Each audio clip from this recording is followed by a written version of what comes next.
तरीक़े इबादत, कौन आखिरी नबी, अंतिम महर्षि नबी पाक अलैहिस्सलातु वस्सलाम। लोग वो अंग्रेज कहने लगा 1842 में ये किताब कभी पुरानी नहीं होगी। तुम समझते हो कि पुरानी है, सवाल उठाकर देख लेना, कभी भी सवाल उठाकर देख लेना। तो आज क्या कहा जाता है कि मोहम्मद गलत नहीं है, कुरान भी गलत नहीं है, लेकिन एतराज का तरीका बदल दिया है। वो लोग ये कहने लगे कि मोहम्मद भी ठीक है और कुरान भी ठीक है, लेकिन अब चूंकि जमाना नया आ चुका है, मॉडर्न जमाना आ चुका है मौलाना, और कुरान कब नाजिल हुआ? 1450 साल पहले नाजिल हुआ। अल्लाह के नबी कब आए? 1450 साल पहले आए।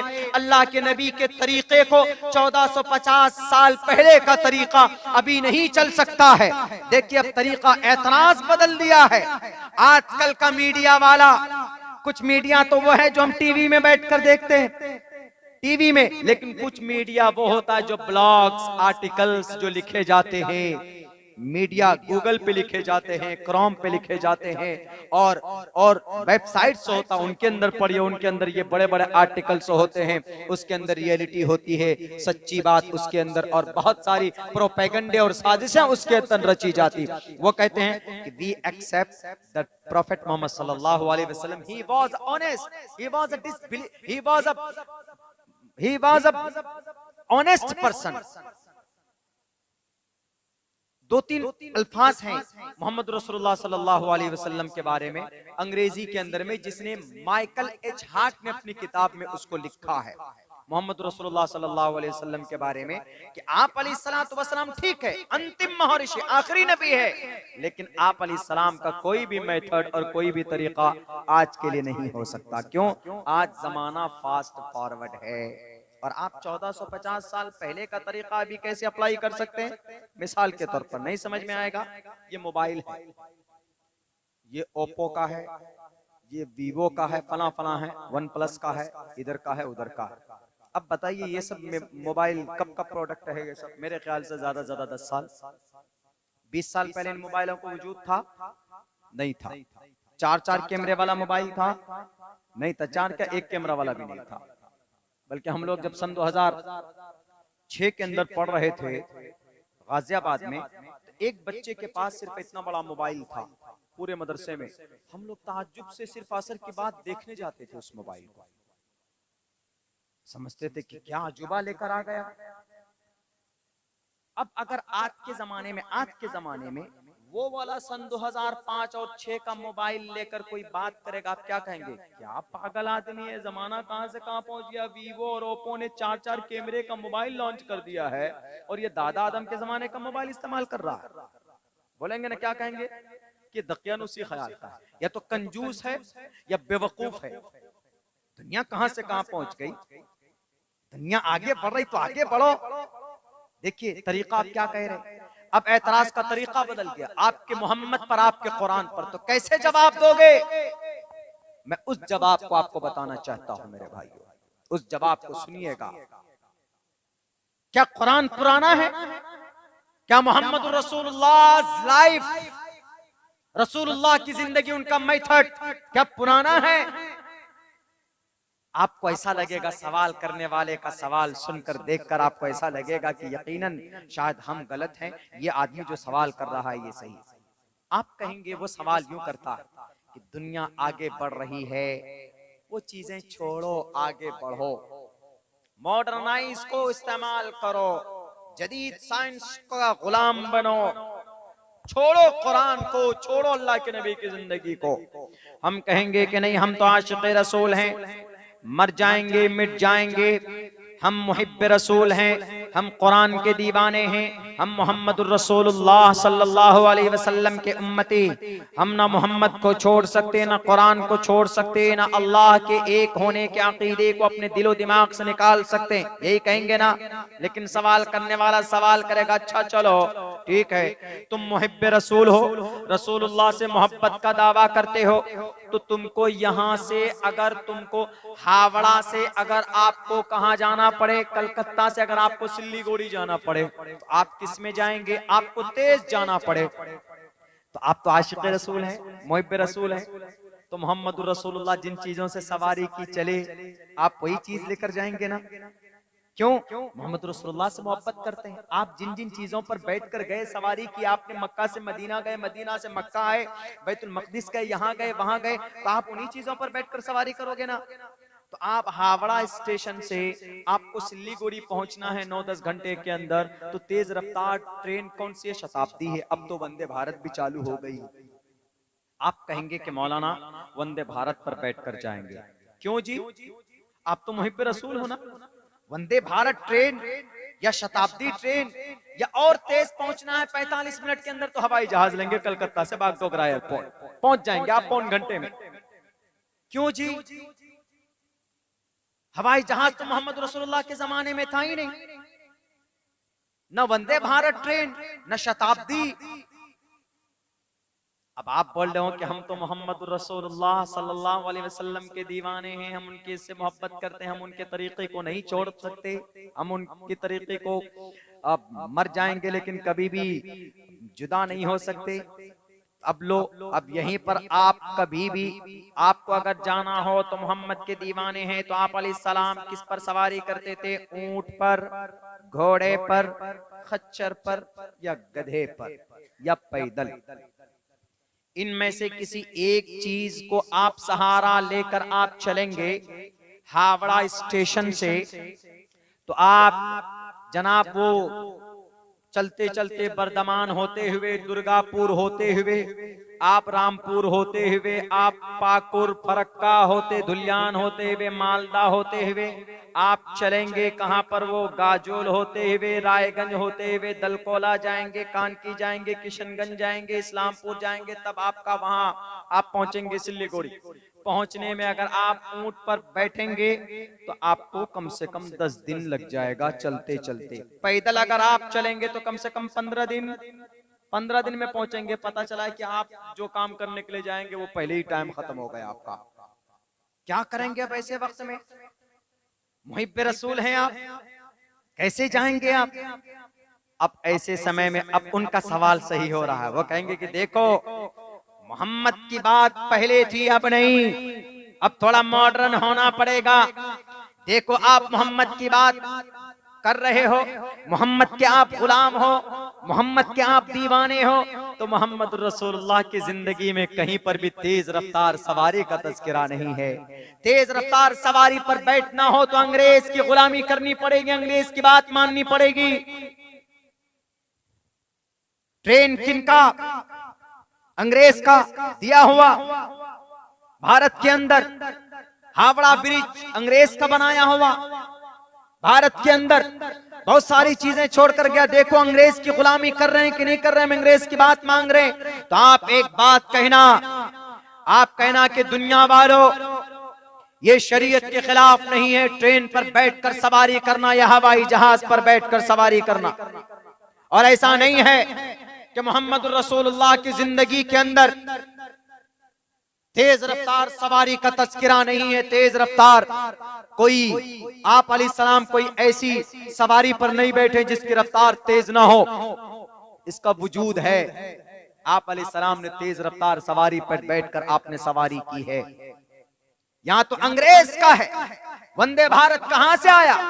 बाहर कंट्री से, शायद जर्मनी से या चाइना से। ये जनाब आपका बुलेट ट्रेन कहां से लाए? जर्मनी से। अब का तो है भी नहीं। अल्लाह के नबी अलैहिस्सलातु वस्सलाम जिस सवारी पर बैठे,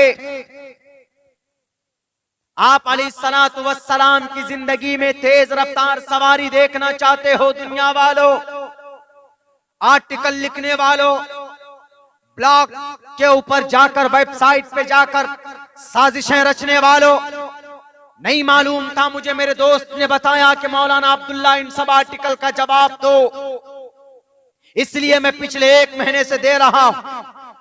जो भी इस तरह के आर्टिकल्स लिखते हैं, तुम कैसे आशिक रसूल हो, मोहम्मद की बात करते हो, तुमको सफर करने पर अंग्रेज की गुलामी करनी पड़ रही, तुम्हारे नबी के जिंदगी में तेज रफ्तार सवारी नहीं है, मोहम्मद ने कभी तेज रफ्तार सवारी पर बैठकर सवारी नहीं की। हमने कहा कि यह आर्टिकल गलत है, ये झूठ बोलता है, कुरान के बारे में लिखा है, कुरान के ऊपर यह आरोप है, यह इल्जाम है। अल्लाह के नबी अलैहिस्सलातु वस्सलाम, दुनिया ने आज तरक्की की तो रॉकेट पर बैठकर कहां पर गए? ज्यादा से ज्यादा एयर स्पेस पे गए, स्पेस स्टेशन पे गए। सैटेलाइट तुमने बनाया, और जो सैटेलाइट गूगल वालों ने ये स्पेस पे छोड़ा है, उसकी उम्र कितनी है? 30 साल। 30 से 32 साल तक, सन 2030 के अंदर उसको चेंज करना पड़ेगा, दूसरी मशीन लॉन्च करनी पड़ेगी, उससे आगे तुम नहीं जा सकते। ज्यादा से ज्यादा अमेरिका कहां गया? ज्यादा से ज्यादा भारत के अंदर वैज्ञानिक लोग कहां तक पहुंचे? लाखों करोड़ों रुपए खर्च करके तुम ज्यादा से ज्यादा चांद पर गए हो। चांद से आगे तुम्हारी हिम्मत नहीं है, चांद से आगे तुम कदम नहीं बढ़ा सकते। तुम्हारे पास ऐसी टेक्नोलॉजी नहीं है, तुम्हारे पास ऐसी कोई आलात नहीं है। दुनिया वालों, आर्टिकल लिखने वालों, नबी के खिलाफ साजिशें तैयार करने वालों, कुरान के खिलाफ साजिशें नापने वालों, तुम्हारे पास चांद से आगे बढ़ने का कोई आलात नहीं है। तुम एक कदम आगे नहीं बढ़ सकते। एक कदम क्या, अब्दुल्ला जिस स्टेज पर बैठकर दावा करता है, अगर तुमको माँ ने दूध पिलाया है तो तुम आसमान तुम सूरज, तुम चांद से ऊपर, चांद से एक कदम ऊपर जाओ, तुम सिर्फ पहले आसमान को छू करके आओ, टच करके आओ। कयामत आ सकती है, कोई माए का लाल आसमान को टच नहीं कर सकता। कोई ऐसी सवारी नहीं बनी है जो आसमान को टच करके आए। लेकिन कुर्बान जाओ दुनिया वालों, रॉकेट पर बैठ गए। We have success, we have reached at the moon। चांद पर पहुंच गए। हमसे बड़ा कोई नहीं, बल्कि मैं तो यूं कहता हूं, हमारे नबी से बड़े कोई नहीं। नबी पाक अलैहिस्सलातु वस्सलाम, तुम रॉकेट तैयार करते हो, 6 साल का समय बीतता, तब तुम आसमान पे जाते हो, 6 महीना लगता है। हमारे नबी सफर शुरू करते हैं मक्कतुल मुकर्रमा उम्मे हानी के घर से। आपका पहला सफर, आपका पहला स्टॉपेज कहां पर होता है? बैतुल मक़दिस में होता है। वहां नमाज पढ़ाते तमाम के तमाम अंबिया कराम, आप अलैहिस्सलाम की इमामत में नमाज पढ़ते। आप अलैहिस्सलाम का ड्राइवर कौन? जिब्राइल अमीन है। और उस सवारी, उस रॉकेट का नाम क्या है? बुर्राक नाम है। कयामत तक साइंसदान मर जाएंगे, लेकिन बुर्राक जैसी तेज रफ्तार रॉकेट या हवाई जहाज कोई नहीं बना सकता। उस बुर्राक की रफ्तार इतनी थी, जहां तक इंसान देख सकता है वहां तक बुर्राक का पहला कदम पड़ता था। आओ दुनिया के साइंसदानों, आओ, तुम तो चांद तक पहुंचे हो। हमारे नबी तो चांद से आगे पहले आसमान पर, दूसरे आसमान पर, तीसरे आसमान पर, चौथे आसमान पर, 5वें, 6ठे, 7वें बैत मामूर पर गए, तवाफ किया। उससे आगे सिदरतुल मुंतहा तक गए, जहां पर रब बैठा है, जहां पर उसकी कुदरत की तजल्ली बैठी है, वहां तक पहुंचते हैं, अल्लाह से मुलाकात करके आते। बताओ तुमने जन्नत को देखा? बताओ तुमने हेवन को देखा? बताओ तुमने जहन्नम को देखा? जन्नत को देखा है दुनिया के साइंसदानों? पूछो अल्बर्ट आइंस्टाइन से कि तुमने देखा है? पूछो दुनिया के अंदर, साइंस की दुनिया के अंदर, साइंस का फादर जिसको माना जाता है गैलीलियो को, पूछो उनसे कि तुमने जहन्नम को देखा, तुमने फरिश्ते को देखा? सब कहेगा कि हमने किसी को नहीं देखा। अल्लाह के नबी अलैहिस्सलाम गए बुर्राक पर बैठकर, 7वां आसमान और जमीन का सफर करके चंद घंटों में इस दुनिया के अंदर आ गए। और वक्त कितना लगा? चंद लम्हा। बताओ, है इतनी तेज रफ्तार सवारी? पूछो अमेरिका से कि तुम्हारे पास है? बुर्राक से ज्यादा तेज रफ्तार चलने वाला हवाई जहाज है तुम्हारे पास? हवाई जहाज से कितना जा सकेंगे आप? 1 घंटे में ज्यादा से ज्यादा 1 घंटे में हमारी जितने भी डोमेस्टिक एयरलाइंस हैं भारत के अंदर, Indigo, spice jet, Vistara, air India, बाहर भी जाती है, स्टार वे, और भी बहुत सारी है, गो फर्स्ट, गो एयर, ये सारी है। ज्यादा 1 घंटे में 900 किलोमीटर, 1000 किलोमीटर, 1100 या 1200 किलोमीटर, इससे आगे रफ्तार नहीं है। रॉकेट पर ज्यादा 1 घंटे के अंदर में 2500 किलोमीटर, इससे ज्यादा तेज रफ्तार नहीं। लेकिन बुर्राक, इतनी तेज रफ्तार सवारी थी बुर्राक। आप अगर यहाँ से बैठकर अगर आप उड़ीसा को देख सकते हैं, दिल्ली के कुतुब मीनार को अगर आप देख सकते हैं, तो उस बुर्राक का पहला कदम वहां पड़ता है। बताइए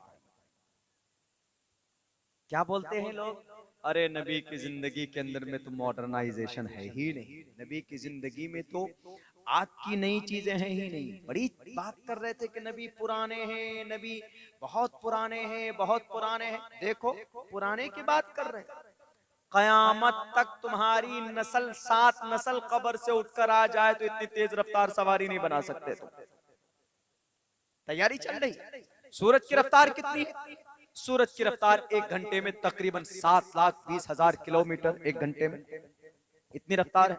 लेकिन उससे भी कहीं ज्यादा रफ्तार बुर्राक की रफ्तार। पढ़ लीजिए आप जदीद साइंस के अंदर, मौलाना जमीर साहब की किताब उठाकर पढ़ लीजिए, लंदन मैनचेस्टर में रहते हैं।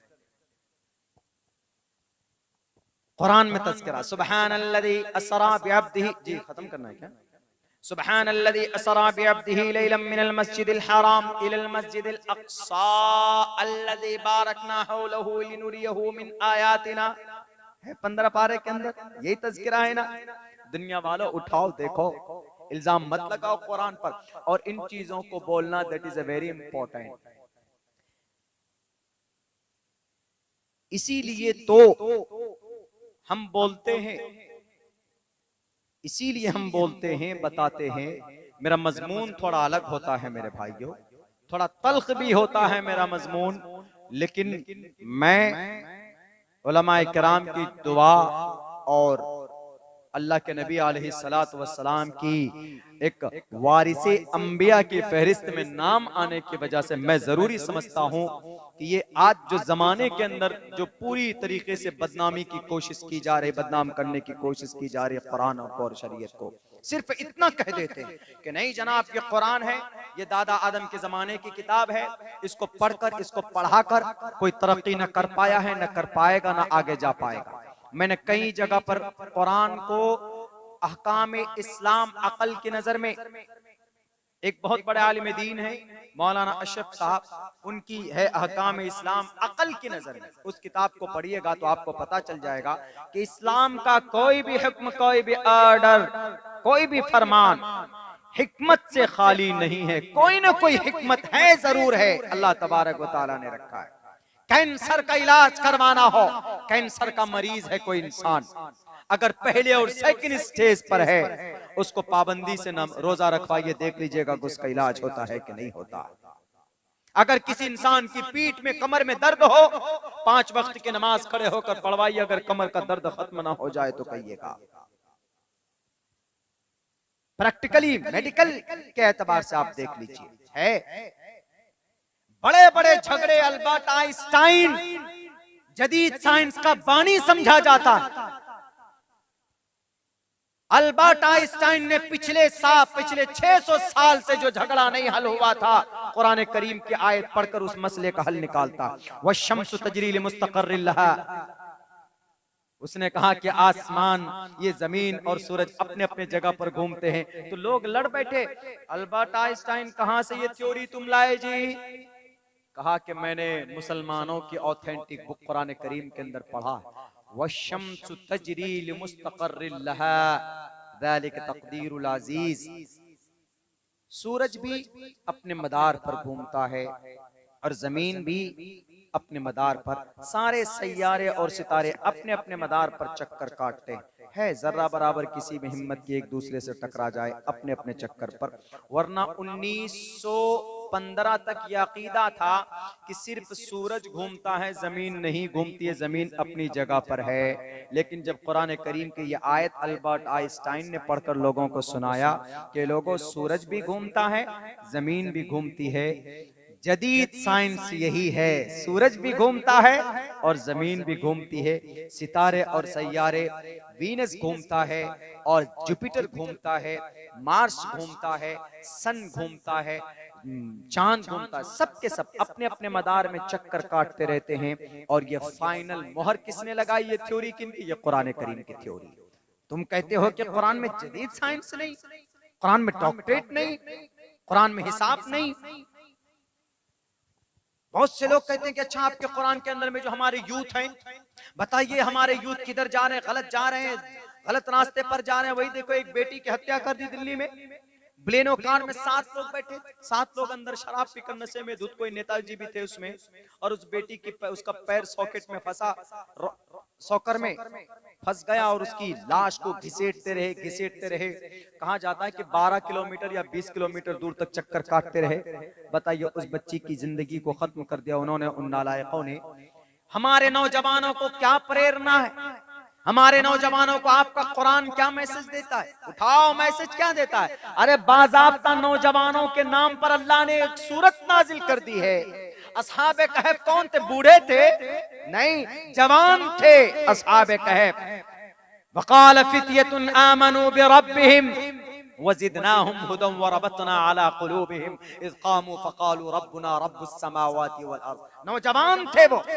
आज हमारा जवान फिक्रमंद नहीं है, गलत चीजों में पैसा इन्वेस्ट करेंगे, जुओं में पैसा इन्वेस्ट करेंगे, जनाब शराब में पैसे उड़ा देंगे, लेकिन अपनी जवानी के बारे में कोई भी फिक्र नहीं है। जवानों, अल्लाह क़यामत में उम्र के बारे में पूछेगा, वन शबाबिही फीमा वन उम्रिही फीमा अफना, उम्र कहां बिता कर आए। लेकिन एक सवाल ये भी पूछेगा, वन शबाबिही फीमा अबला, अपनी जवानी कहां पुरानी करके आए, क्या करते थे?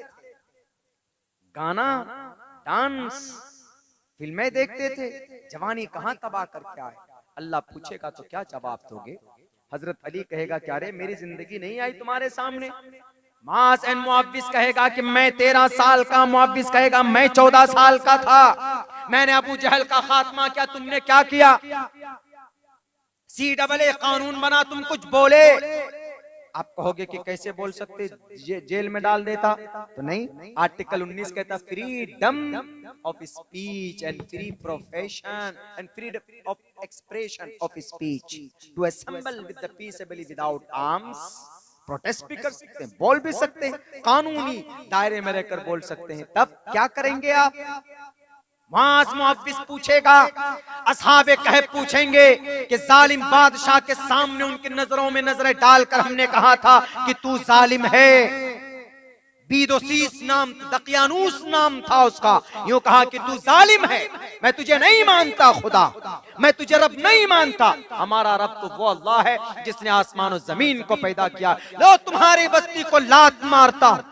उस गांव से निकल कर 1 2 3 4 5 6 7 नौजवान बस्ती से निकल कर एक चबूतरे पर जाकर बैठ जाते हैं।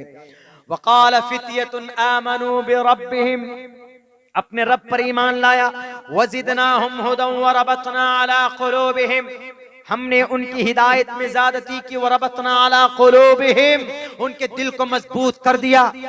हमारे जवान, अगर आप वजू कर मस्जिद में जाएंगे तो अल्लाह तबारक व तआला देखो कैसा सुकून आपके दिलो दिमाग में उतारता। लेकिन अगर आपके कान में लीड हो, खेसारी लाल, सलमान खान, पठान गाने को सुन रहे हो, बेशर्म रंग के गाने अपने मोबाइलों में सेट करके रखे और सुनते हैं, और इस उम्मीद में है कि कब फिल्में रिलीज होंगी, हम देखेंगे, भगवा रंग के ऊपर बड़ा झगड़ा हुआ हम देखेंगे, भगवा रंग की बड़ा चिंता है आपको मेरे नौजवानों। इस्लाम का कौन सा झंडा है ये जानने की कोशिश की आपने? भारत का तो झंडा मालूम है, तिरंगा है, लेकिन इस्लाम का कौन सा झंडा है? What is the flag of Islamic? कौन सा है इस्लामिक झंडा? कौन सा? हिंदुओं का तो भगवा जाफरानी, मुसलमानों का कौन सा? मुसलमानों का झंडा, हमारे मुसलमानों में तकरीबन 90% मुसलमानों को मालूम नहीं इस्लामिक झंडा क्या। इस्लामिक झंडा, आज मैंने देखा था नौजवान नारे तकबीर अल्लाहु अकबर का नारा लगा रहे थे, देखा था कि उनके ऊपर, उनके हाथ में झंडा था, उसमें सफेद और ब्लैक धारी थी, धारी। इस्लाम का वही झंडा है। ये झंडा जमीयत उलमा हिंद का है, इसी झंडे को इस्लामिक झंडा बोलते हैं। और ये झंडा उस वक्त था, कोई खास झंडा मुतय्यन नहीं रहा है अल्लाह के नबी अलैहिस्सलाम का, कभी सफेद, कभी हरा, हरा रंग गुंबद का है, वहां का मदीनतुल मुनव्वरा के गुंबद का, उसी को लोग तस्लीम करते हैं। भारत के अंदर हिंदू लोग ये समझते हैं कि हरा रंग मुसलमानों का है, हालांकि मुसलमानों का जो जिनका धार्मिक जो फ्लैग है उसका जो कलर है वो ब्लैक एंड व्हाइट है। जमीयत उलमा का जो झंडा है वो वही असहाबे, वही फतेह मक्कतुल मुकर्रमा से उसी वक्त से सहाबा किराम के हाथ में जो रिदा, जो चादर थी उसमें धारी थी, सफेद और ब्लैक धारी थी, उसी का नक्श आज की तारीख में जमीयत उलमा ने तजवीज की है, उसी को इस्लामिक झंडा बोला जाता है। हरे रंग का झंडा इस्लाम का पर्टिकुलर झंडा नहीं है।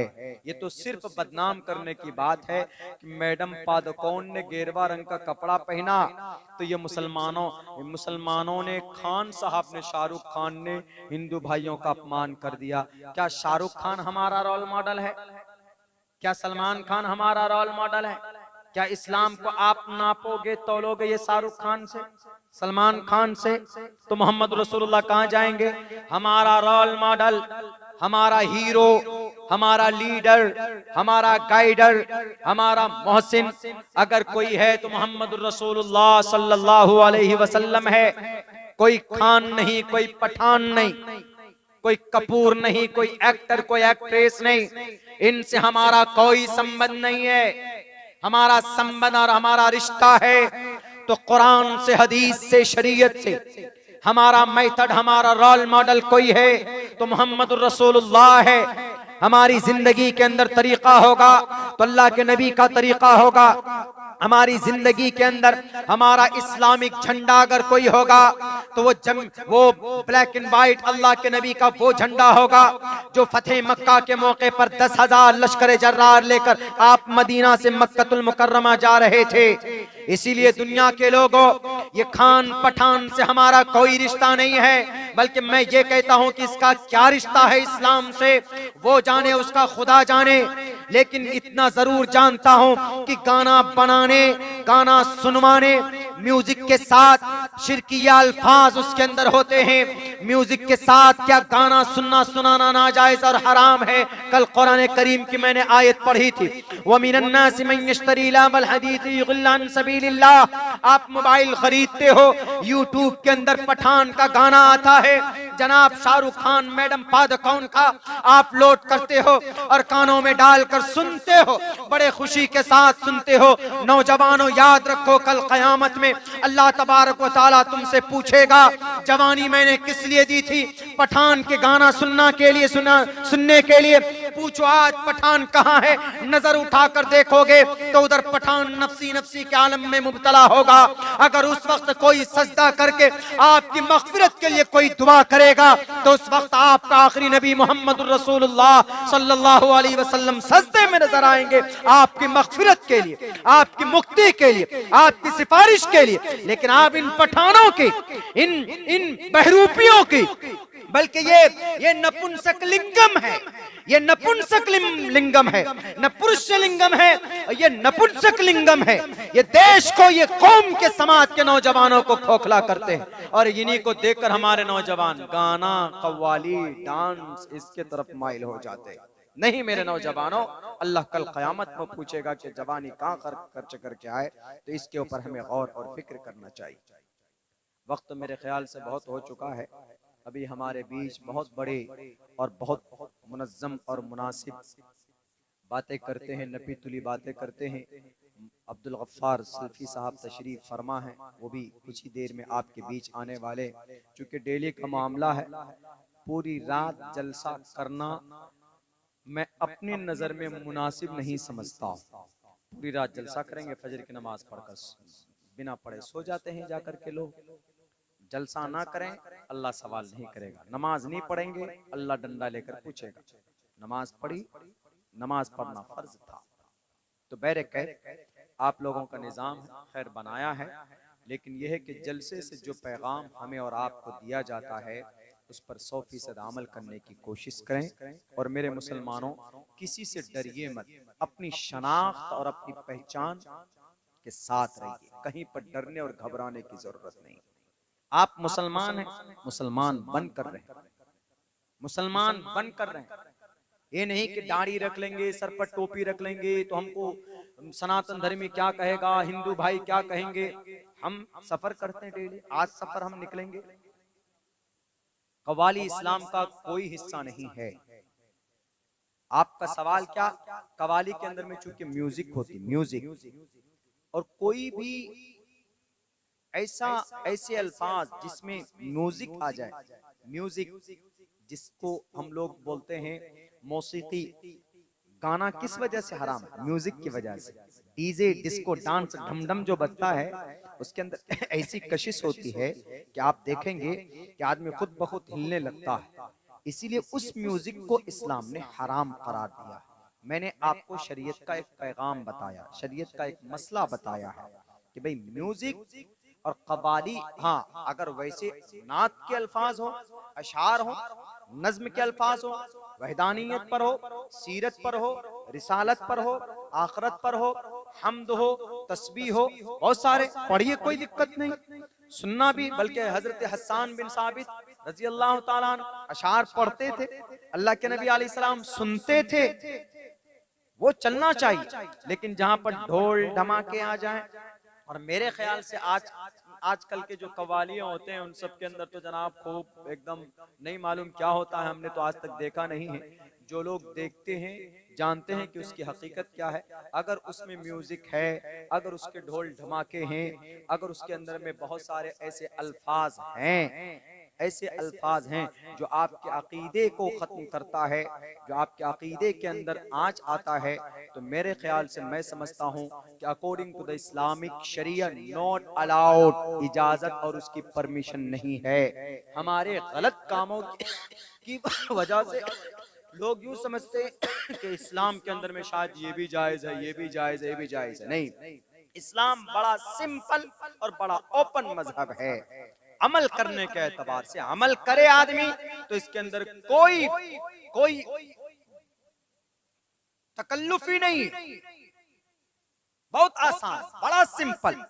दुनिया वाले मेहनत करें बदनाम करने के लिए, करने दीजिए। इस मजहब का नाम अल्लाह ने रखा है, आपका नाम मुसलमान अल्लाह ने रखा है। चैलेंज है, बताएं दुनिया वाले कोई कि हमारा धर्म का नाम अल्लाह ने रखा, हमारा नाम अल्लाह ने रखा है।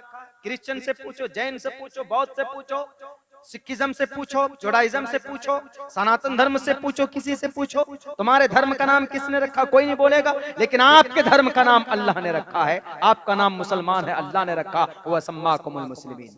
इसीलिए बी मुस्लिम, कंप्लीट मुस्लिम। मत डरो इन गैरवे रंग के फिरका परस्त लीडरों से, क्या करेंगे ये। हमें इस देश में रहना है संविधान के हिसाब से, हमें भारत के अंदर रहकर हमें इबादत करने की आजादी दी गई है। भारत के संविधान में आर्टिकल नंबर 25 में freedom of conscience and free profession and practice and propagation of the religion. अपने मजहब की अच्छाई को बोलने से हमें कोई नहीं रोक सकता। हाथ में हथकड़ी डालोगे, जेल में डालोगे, डालो। जेल में जाना भी सुन्नते अकाबिर है, सुन्नते रसूल है, सुन्नते नबी है, कैद खानों में डालकर। लेकिन एक बात बिल्कुल वाज़ेह है दो टोक लफ्जों में कि भारत के संविधान में न तो अजान देने पर कोई पाबंदी होनी चाहिए, हाँ लाउड स्पीकर पर लगा सकते हैं आप, लेकिन नॉर्मल अजान पर पाबंदी नहीं लगा सकते। Freedom of conscience, free profession और प्रैक्टिस, क्या मतलब है इसका। प्रोपेगेशन ऑफ द रिलीजन, कोई माए का लाल भारत के संविधान के आर्टिकल 25 के खिलाफ नहीं बता सकता कि मुसलमान नमाज पढ़ता है तो आर्टिकल 25 के खिलाफ। आर्टिकल 25 कहता खुलकर नमाज पढ़ सकता मुसलमान। प्रोफेशन, प्रैक्टिस, प्रैक्टिस, नमाज पढ़िए, रोजा रखिए, ज़कात दीजिए, प्रैक्टिस का यही मतलब है। आर्टिकल 25 याद रखिएगा आप लोग, ये सब चीजें याद रखने की होती और मुसलमान बनकर रहिए। जब डेमोरलाइज हो जाते हैं, डर जाते हैं ना हम, वहीं पर मामला हो जाता है। एक चुटकला है ना, वो दो आदमी बैठा मिदनापुर से हावड़ा जाने के लिए बस में, पैंट शर्ट लगा करके बैठे, आराम से पैंट शर्ट पहन के, कोट वोट पहन के बैठ के, पैसा पॉकेट में था ही नहीं, टिकट कैसे रहे। अब जेंटलमैन बन के बैठा, अच्छा टीटी वो कंडक्टर जो आएगा पूछने के लिए कि भैया पैसा दीजिए, टिकट लीजिए, तो कह दूंगा कि मैं स्टाफ देख नहीं रहे कि कोट वोट पहना हुआ हूँ, टाई वाई लगा हुआ है, सब कुछ। तो कुछ दूर गया, डेबरा तक पहुंचा तो कंडक्टर आके बोला कि भैया पैसा दीजिए, टिकट लीजिए। तो एक आदमी क्या बोलता, दो आदमी बैठा था आगे पीछे सीट में, तो बोलता क्या मैं स्टाफ पैसा नहीं देता, स्टाफ फ्री में जाऊंगा। अच्छा स्टाफ है, दिखने में लग रहा है कि पढ़े लिखे का, हाँ मैं स्टाफ हूँ, प्रोफेसर हूँ। अच्छा सर आप स्टाफ हैं तो मैं कंडक्टर हूँ, मेरे नाम का स्पेलिंग करके बता दीजिए तो जरा क्या है। अब वो पढ़ना लिखना कुछ भी नहीं जानता था, झूठ बोल रहा था। बोला क्या तुम कंडक्टर, कोई बड़ी बात है कंडक्टर की स्पेलिंग, तुम तो जानते ही होगे ना। कहा कि नहीं हम जानते या नहीं जानते, हम जाहिल आदमी, हमको बता दीजिए, लिख करके भी दे दीजिए। कहा कि अब क्या बोलेगा, उसको कुछ आता ही नहीं था, वो झूठ बोल रहा था। अब कंडक्टर ने पकड़कर बजाना शुरू कर दिया, मारना शुरू कर दिया, दांत मात तोड़ दिए बेचारे। झूठ बोल रहा था, गाड़ी से निकाल भी दिया, बस से निकाल दिया, जाओ भागो, झूठ बोलता। दूसरे के पास गया, अब दूसरा भी क्या बोलना है, उसके पास भी पैसे नहीं, उसके पास तो 2-3 और पेन भी लगे हुए थे अलग से। उसको भी बोल रहा क्या कि सर पैसे दीजिए, टिकट लीजिए। कहा कि मैं भी स्टाफ हूँ। कहा आप भी स्टाफ हैं, पढ़े लिखे हैं? कहा हाँ बिल्कुल, नहीं दिख रहे हो, आदमी की पहचान नहीं है तुमको? मैं स्टाफ हूँ। अच्छा सर कंडक्टर की स्पेलिंग कर दीजिए तो बोला हाँ करता हूँ, कंडक्टर की स्पेलिंग CON ऐसे कुछ बोला, अटक गया, वो भी नहीं जानता, वो भी जीरो था। उसकी भी पिटाई हो गई, दांत मात तोड़ दिया, दोनों की बेइज्जती हो गई, बस से बाहर भी निकाल दिया। उसी में पीछे एक मौलाना साहब बैठे हुए थे, दाढ़ी, सर पे टोपी, पगड़ी, सफेद कुर्ता पजामा, उनके पास भी पैसा नहीं था। अब वो कैसे बोले कि मैं भी स्टाफ हूं, चूंकि कंडक्टर स्पेलिंग के क्या करे, चूंकि मौलाना लोग तो उम्मूमन पहले जमाने में हिंदी इंग्लिश वगैरह से बहुत कम वास्ता पड़ता था, इंग्लिश नहीं जानते थे। हम लोग भी पढ़े हैं, जब हमने फजीला कोर्स किया दारुल उलूम देवबंद से तो इंग्लिश नहीं जानते थे, बाद में जाकर डिप्लोमा हमने बेंगलोर में किया। लेकिन अब तो अल्हम्दुलिल्लाह अक्सर मदरसों के अंदर में इंग्लिश मैथ वगैरह ये सब पढ़ाने लगे बच्चों को। अब मौलाना साहब के पास कंडक्टर पहुंचे, मौलाना साहब मुल्ला जी पैसा दीजिए, टिकट लीजिए। उन्होंने कहा कि मैं क्यों टिकट लूं? कहा क्यों आप कलकत्ता नहीं जाएंगे? कहा हाँ जाना तो है, लेकिन मैं भी स्टाफ, बोल दिया मैं स्टाफ। अच्छा आप भी स्टाफ हो मुल्ला जी? कहा हाँ। अब डर भी था, पैसा है नहीं, स्पेलिंग करना नहीं जानता हूं, पिटाई भी होगी पता नहीं, पसीने छूट रहे डर से, बोल तो दिया कि मैं स्टाफ हूं। लेकिन उसने कहा अच्छा आप भी स्टाफ हैं तो आप भी एग्जाम दीजिए। मैं कंडक्टर हूं, मेरे नाम का स्पेलिंग कर दीजिए, हम समझ जाएंगे कि आप स्टाफ हैं। अब बेचारे मौलाना की भी इज्जत खतरे में, दाढ़ी है, सफेद दाढ़ी है, सर पर टोपी है, सफेद कुर्ता पैजामा है, पिटने का भी डर कि कहीं कंडक्टर पीट न दे, घोंसा उसा ना मार दे, सर पे थप्पड़ वप्पड़ ना मार दे। अब उसके बाद देखिए, मैं जो चीज बताना चाहता हूँ यहाँ से बताना चाहता हूँ आपको। तो उसने सर नीचे किया, 1-2 सेकंड के बाद सर उठाता है, उसके बाद बोलो क्या करना है? कहा कि मेरे नाम का स्पेलिंग करो, मैं कंडक्टर हूं, मेरे नाम का स्पेलिंग करो। इतनी सी बात, मैं करता हूं अभी। तो उन्होंने देखिए कैसे स्पेलिंग करना शुरू किया। उन्होंने कहा काफ नून जबर कन डे, ये काफ जबर डेक, कंडक्टर जबर कंडक्टर। स्पेलिंग उसने इंग्लिश में करने को कहा, इसने उर्दू में हिज्जे करके बता दिया। अब कंडक्टर जो था वो कंफ्यूज हो गया, क्या रे ये स्पेलिंग कौन सा स्पेलिंग के तू? काफ नून जबर कन डे, ये काफ जबर डक, तेरे जबर टर, कंडक्टर। कहा फिर से करो, कामीम याजबर में, नून गुन्ना में, काफ अलिफ जबर कार, आया जरी मैं कारी, स्वाद अली जबर सा, हाबा जबर हब, मैं कारी साहब हूँ। मीम याजबर मेरे, अलिफ जबर रा, मेरा, घाब गाब हे, रे जबर घर, मेरा घर। ऐसे पूरा वो स्पेलिंग ही कर रहा, हिज्जे ही कर रहा, उर्दू में कर रहा। उसको कंडक्टर साहब ने सोचा ये बड़ा विद्वान आदमी लग रहा है। उसको कहा कि सर आप ये कौन सी जुबान में स्पेलिंग कर रहे हैं? कहा कि मैं ये उर्दू जुबान में स्पेलिंग कर रहा हूँ बेवकूफ। कहा कि आप तो बोले मैं स्टाफ हूँ। कहा अरे मैं उर्दू का स्टाफ हूँ तो उर्दू में स्पेलिंग करूंगा ना जी। ये भी बात सही है। तो उसको इज्जत से उठा करके एक नॉर्मल सीट में जो बैठा हुआ था वहां से उठा करके उसको वीआईपी सीट पे ले जाके बिठाया कि लीजिए गुरुजी आप यहाँ बैठिए। बताइए, वो समझ रहा था कि पता नहीं कितना महान पढ़ा लिखा आदमी। अपनी हकीकत नहीं छोड़ी उन्होंने।